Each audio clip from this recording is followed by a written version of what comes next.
শুধু পড়াবে।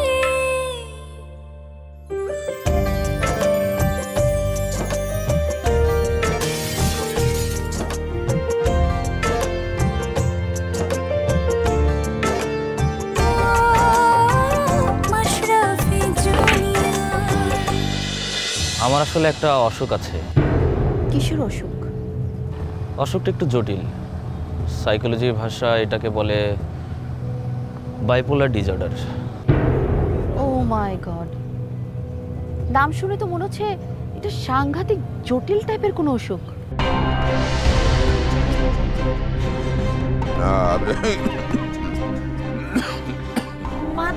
আপনি এত উত্তেজনার কিছু নাই। মনে আমার তো বিশ্বাসই হইতেছে না, মা তো পড়ছে আমাগো বাড়ি। কেন বিশ্বাস না হওয়ার কি আছে? বাড়িতে কবুতর বলো ভালো না, সারাদিন বাকুম বাকুম বাকুম বাকুম করে। বাকুম বাকুম শুনলে আমার মাথাটা জ্বালা করে। চাচা, আপনি কি এই বাড়ি দখল করতে আসছেন? আরে বোকা বুঝো না কে, মাদ্রাসা তোমার বাড়িটা ঠিক করে দিতেছে। হাজারো তোমরা থাকবো হইবা। আরে এটা তো বিরাট একটা সুসংবাদ। কবে দিন ঠিক হইল? এই শুক্রবার 5 জুম্মা। কি করতেছেন আপনারা এইসব? কিসের কুটুম হোমো? আহা মনি, এত প্রশ্ন করো না তো, মাদ্রাসা আসার রাগ করলে কিন্তু। রাগ হইব মানে? পড়া নাই কওয়া নাই, বাড়ির ভিতরে অনুমতি ছাড়া ঢুকছে, আবার নিজের ইচ্ছা মতো সিদ্ধান্ত চাপাই দিতেছে, আর আমরা সেটা মাইনা নিব? মনি চুপ করো।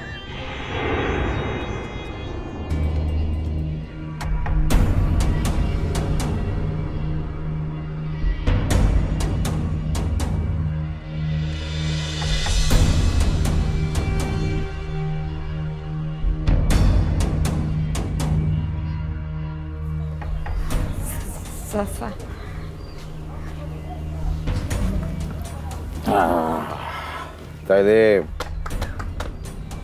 তোমার নাম মনি, অনেক শুনছি তোমার কথা। তোমার এত ঠাট বাট কেন? এখনো তো আমার পোলার বউ হও নাই। আর হোমও না কোনো।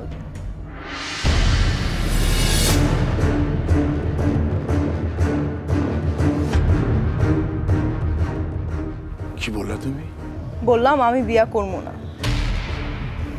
আপনারা এখন চা না খাইলে আসতে পারে। এই বেদব, তুমি জানো কার সাথে কথা কইতেছো? মন্ডার বউ। জি। ওর বুঝাও দাও লিয়াকত আলী কে, তার সাথে কিভাবে কথা বলতে হয়। জি বুঝামো। চল।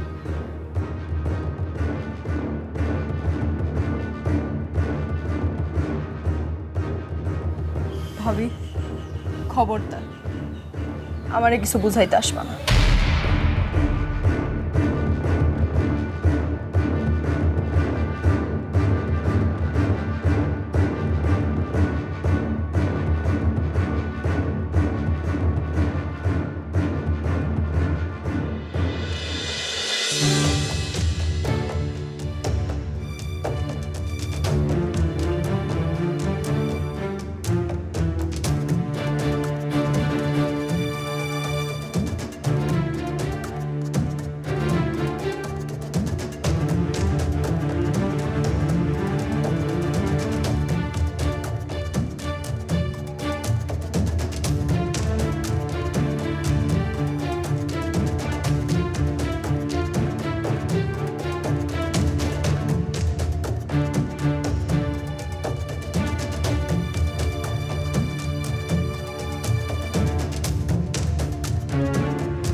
কিসের গয়না? আমি কিছু জানি না, বিশ্বাস করেন আপনারা। কোথায় রেখেছিস নাকি বিক্রি করে দিয়েছিস? আমি কিছু জানি না খালুজান। দেখ সত্যি কথা বল, নইলে চোরের কাছ থেকে কিভাবে কথা বের করতে হয় সেটা কিন্তু আমার ভালোই জানা আছে। কিছু জানি না খালু জানি।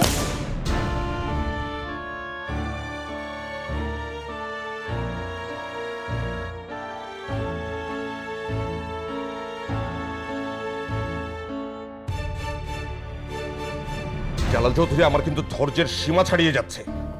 আপনার আবার সীমা পরিসীম।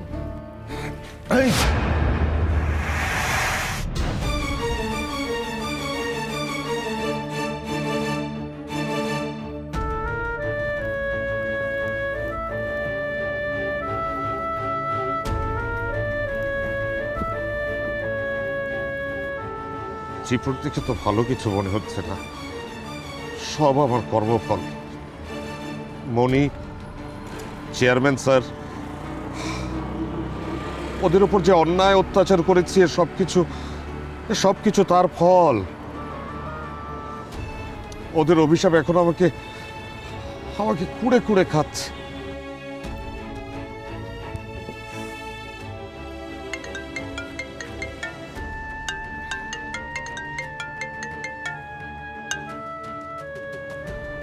হ্যালো রুনা।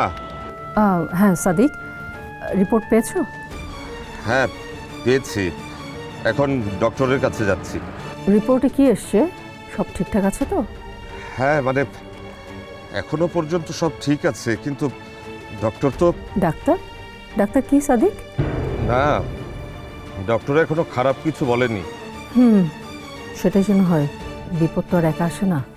মানে আবার কিসের বিপদের কথা বলছো?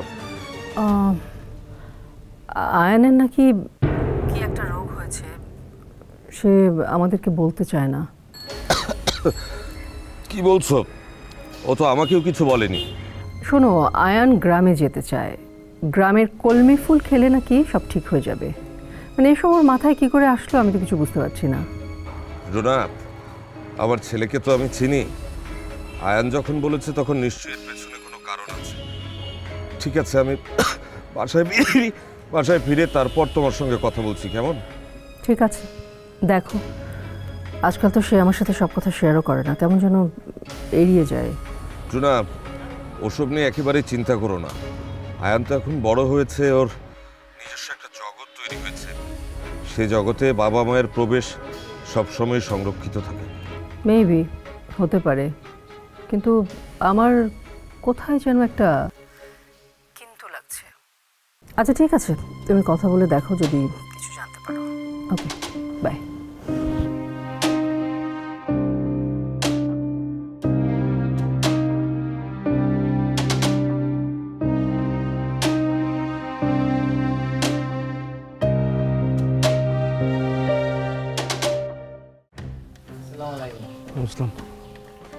এই সাগর ভাই, কি ব্যাপার, আপনি এখনো জাননি? না মানে আমার বিষয়টা... আবার কিসের কথা? বলেছি তো 6 মাস পরে আসেন, আপনার বিষয়টা আমি দেখব। 6 মাস আমার কাছে 6 বছরের সমান। উঠতে বসতে গ্রামের বাচ্চা থেকে বুড়ারা যেইভাবে আমার ল্যাংড়া খোড়া বলে খাপায়, আমি আর সইতে পারতেছি না। তো এখন আমি কি করতে পারি? জনে জনে গিয়ে বলবো যে আপনাকে যেন না খেপায়? ভাই আমি অনেক কষ্টে আছি ভাই, রাতে ঘুমাইতে পর্যন্ত পারি না। আমার এই পঙ্গু জীবনটার উপর জ্ঞানটা ধরে গেছে ভাই, আপনি আমার বাঁচান ভাই। আপনি বুঝতে পারছেন না, আপনার যে চিকিৎসা করাতে হবে সেটার জন্য আপনাকে ঢাকায় যেতে হবে। 1-2 টাকা না, লাখ লাখ টাকা লাগতে পারে। এত টাকা আসবে কোত্থেকে? এমনিতে ইলেকশন, স্কুল সব কিছু নিয়ে অনেক চাপে আছি। জানতো, পরে আসেন, আমি বললাম তো দেখবো বিষয়টা। ভাই সাগর ভাই, একটু রহম করেন ভাই, আমি জানি আপনি চাইলে পারবেন। আমি আপনাকে বললাম তো যে এই মুহূর্তে আপনার পেছনে এত টাকা খরচ করতে পারবো না, ব্যাস। একটু দেখেন না ভাই, আমি জানি আপনি চাইলে পারবেন। আপনি যা কইবেন আমি তাই শুনবো, আমার পাটা ভালো করে দেন ভাই। ভাই আমি আপনার প্রস্তাবে রাজি। কোন প্রস্তাব? ওই যে আপনি কইলেন না মনিরে বিয়ে করতেছেন। মন্ডা ভাই, নেশা টেশা করলেও আমি আপনাকে ভালো মানুষ ভাবতাম। ছি, আপনি তো দেখছি একটা কি হয়েছে ভাই, কর না। আপনি স্বার্থের জন্য নিজের বোনকে বিক্রি করতে আসছেন আমার কাছে। ছি। না আপনি ভুল বুঝতেছেন, আমি আসলে মনির জন্য আমার খারাপই লাগছে। ও জানতে পারলে কি ভাববে? আপনার মতন ভাই যাতে কোনো বোনের কপালে না জুটে। ভাই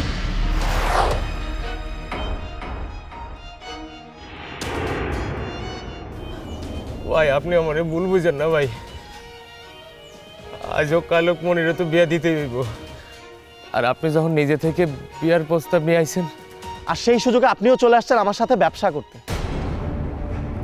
আমি বুঝি না একটা মানুষ এত লোভী নির্লজ্জ কিভাবে হয়। ভাই আপনি একবার আমার জায়গায় এসে দাঁড়ায় দেখেন, আমার আর কি বা করার আছে। গরিব হওয়া অপরাধ, কিন্তু নির্লজ্জ হওয়া চরম অপরাধ।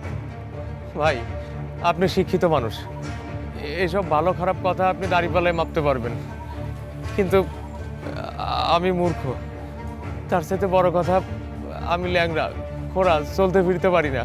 তাই বলে বড় ভাই হিসেবে আপনার কোনো দায়িত্ব নেই বোনের প্রতি? আমার টাকা পয়সা দেখেই ঝুলে পড়লেন। সিসি আপনি আমার আর শরম দিয়েন না। তাছাড়া মনির যখন বিয়ে হয়ে যাব তখন তো আমার ভিক্ষা করা স্যার আর কোনো উপায় নেই। ভাই আপনি একটু দয়া করেন ভাই, আমার কোনো কিছুর উপর লোভ নাই। আপনি শুধু আমার চিকিৎসার ব্যবস্থা করেন ভাই, আমার আর কোনো কিছুর উপর লোভ নাই। আচ্ছা ঠিক আছে, কাঁদবেন না। আপনাকে দেখে আমার খারাপই লাগছে। দেখি আমি বাসায় কথা বলে আব্বা আম্মাকে রাজি করাতে পারি কিনা। কিন্তু আসল সমস্যাটা কে বলেন তো? কে? মনি? আপনি মনির কথা কইতেছেন? হ্যাঁ, যতটুকু বুঝলাম ও তো আমাকে... আরে ভাই আপনি মনিরে নিয়ে কোনো টেনশনই করেন না। আমি অক্ষণ কইলে অক্ষণ এসে রাজি হইব। আমার পায়ের দাম কি দিব না? আপনি মনির ভাই ঠিকই, কিন্তু এখনো মনিকে চেনেননি। আগে মনিকে রাজি করান, তারপর আমার কাছে আসেন। সব ঠিক থাকলে আপনার পাও ঠিক হয়ে যাবে।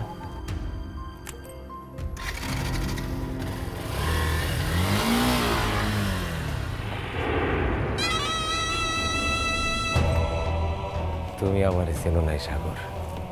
মনিরে আমি যা কমো সেইটাই শুনব, শুনতে হে বাধ্য। কি করে তারে রাজি করাইতে হয় এটা আমি বালা করেই জানি। একবার, খালি একবার আমার এই পাটা ভালো হোক, তখন দেখবো কেটে আই মন্ডারে ল্যাংড়া কয়।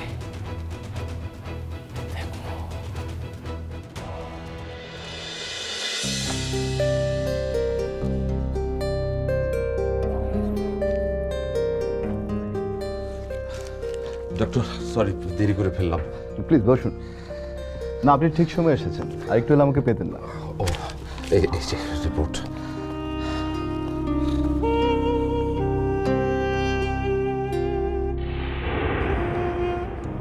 কি ব্যাপার সাদিক সাহেব, আপনাকে এমন লাগছে কেন?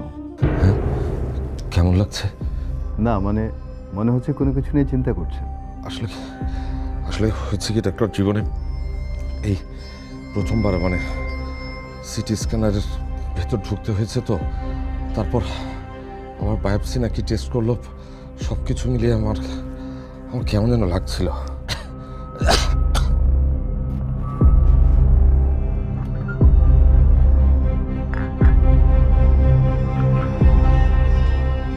ধন্যবাদ।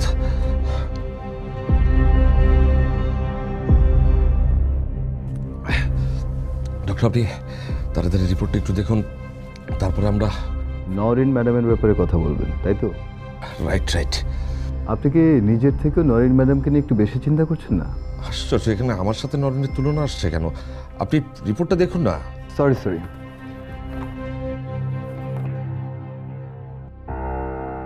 মাই গড, আপনার লাংয়ের টিউমার সেলগুলো তো বেশ বড় এবং অ্যাবনর্মাল দেখাচ্ছে,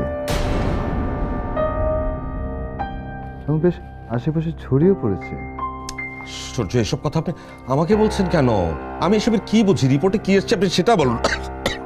মিস্টার সাদিক, মনটাকে একটু শক্ত করুন।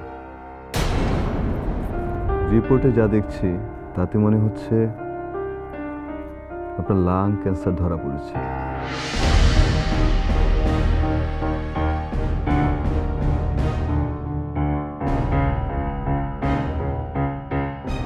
আপনার মেডিকেল হিস্ট্রিটা দেখে আগেই সন্দেহ করেছিলাম। আপনি 20 বছর ধরে ধূমপান করছেন, আপনার বয়স 48। আপনি প্রায় 10 বছর ধরে ধূমপান করা বাদ দিয়েছেন, আপনার রিপোর্টও তাই এসেছে। আর এই স্টেজটাকে বলে ওভার ডায়াগনোসিস।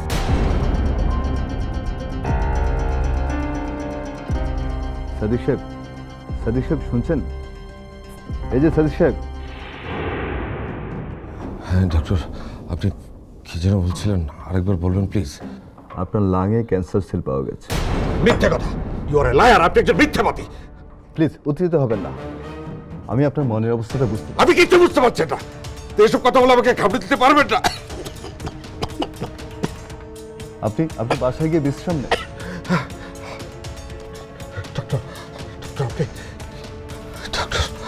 ডক্টর আপনি আরেকবার দেখুন না, আপনার কথা ভুল হচ্ছে না তো? সাদিক সাহেব, আপনি চাইলে টেস্টগুলো অন্য কোথাও করিয়ে আবার আমাকে দেখাতে পারেন, তবে আমার মনে হচ্ছে আমার কোথাও কোনো ভুল হচ্ছে না, এটা আমি নিশ্চিত। তাহলে এখন কি হবে? মানে আমার ট্রিটমেন্টটা কিভাবে কি করব? দেখুন সাদিক সাহেব, আপনি দেরি করে ফেলেছেন। এই স্টেজে গিয়ে সাধারণত কেউ ফিরতে পারে না, যদি ফিরে সেটা মিরাকেল, আশ্চর্যজনক ঘটনা। স্বয়ং সৃষ্টিকর্তা চাইলে তবে।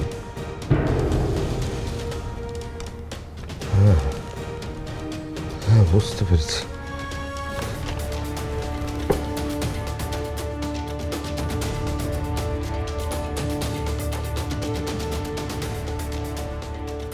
আফসোস, আর কয়েকটা মাস আগে যদি চিকিৎসাটা শুরু করা যেত।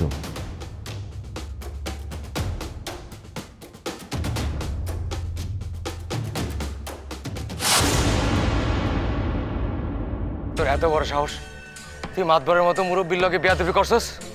আমি তো তারে অসম্মান করে কিছু কই নাই, বলা নাই করা নাই, সে আইসে ঘর বাড়ি সব কিছু বদলায় ফেলতে চায়। তুই বিয়া করবি না কেন? এই সিদ্ধান্ত নিয়ে তুই কে? এটা তুমি কি কও ভাই? আমি সাগর ভাইরে বিয়া করব না, এটা স্যারে কইতে পারবো না? না দেখেন স্যার, আমার এখানে থাকার কোনো ইচ্ছে ছিল না। রুনা ম্যাম আসছেন এবং আমাকে থাকতে বলেছেন, তাই আমি থেকেছি। মামুনি চলে এসছে, কিন্তু আমি কল করেছি। কিন্তু কেন? সেটা আমি বলছি আয়ান।